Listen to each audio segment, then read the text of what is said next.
Weekend গার্ডেনিংয়ে আপনাদের সবার স্বাগত। আজকে আমরা একটা ছোট্ট ভ্রমণ করে ফেলছি ব্যারাকপুরের অন্নপূর্ণা মন্দির। এটি ব্যারাকপুর স্টেশন থেকে খুবই কাছে। চলুন মন্দিরটা একটু ঘুরে দেখা যাক। মন্দিরটা দক্ষিণেশ্বরের মন্দিরের আদলে তৈরি। আপনারা যদি ভেতরে দেখেন তাহলে দেখতে পাবেন দক্ষিণেশ্বরের মন্দিরের একদম অবিকল। চলুন ভেতরটা একবার দেখে নিই।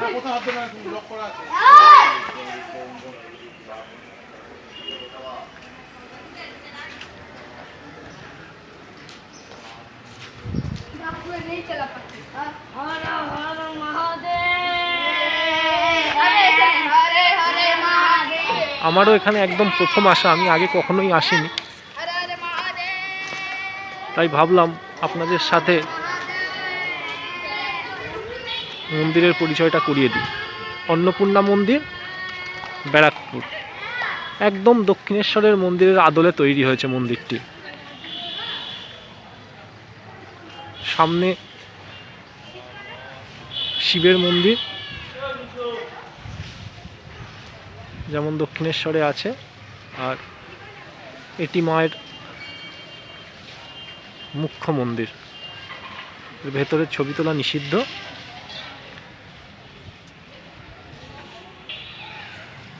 আমি ধীরে ধীরে এগিয়ে একটু মন্দিরগুলো আপনাদের দর্শন করিয়ে দিচ্ছি।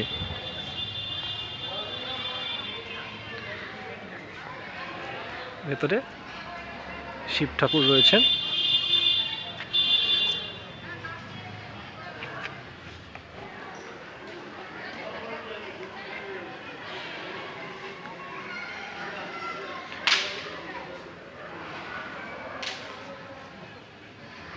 ভেতরে শিব রয়েছেন। এখানে 3টি মন্দির আছে শিবের।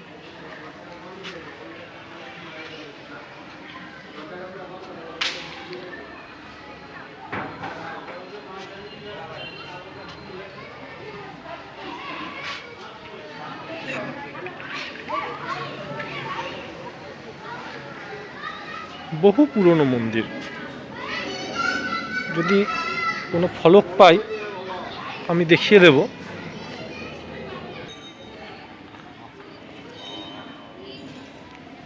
অনেক মানুষ কিন্তু এসেছে এবং এখানে ফলকে মায়ের কিছু বাণী লেখা আছে, খুব সুন্দর।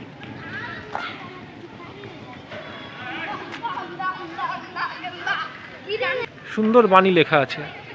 এখানেও ছোট ছোট মন্দির রয়েছে।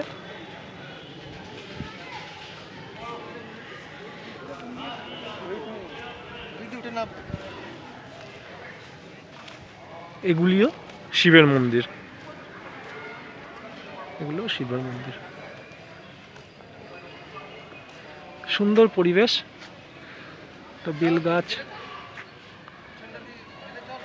নিচে শিবের পুজো হয়েছে।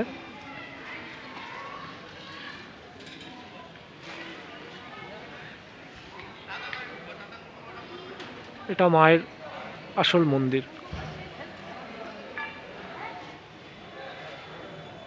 অনেক ভক্তরা এসেছেন, দেখতেই পাচ্ছেন। এখানে বোর্ডে ঠিকানা দেওয়া আছে, শ্রী শক্তি অন্নপূর্ণা টেম্পল। মন্দিরের পরিবেশ বেশ সুন্দর। আপনারা অল্প কিছু সময়ের জন্য এসে জায়গাটা ঘুরে যেতে পারেন। আশা করি খারাপ লাগবে না।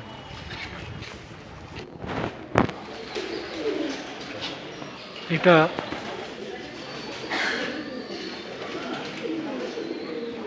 পুজোর সময় ভোগ বিতরণের জায়গা বলেই মনে হয় আমার।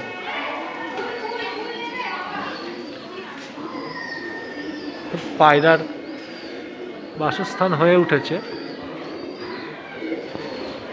কিন্তু পুজোর সময় নিশ্চয়ই এগুলো সব পরিষ্কার হয়ে যায়।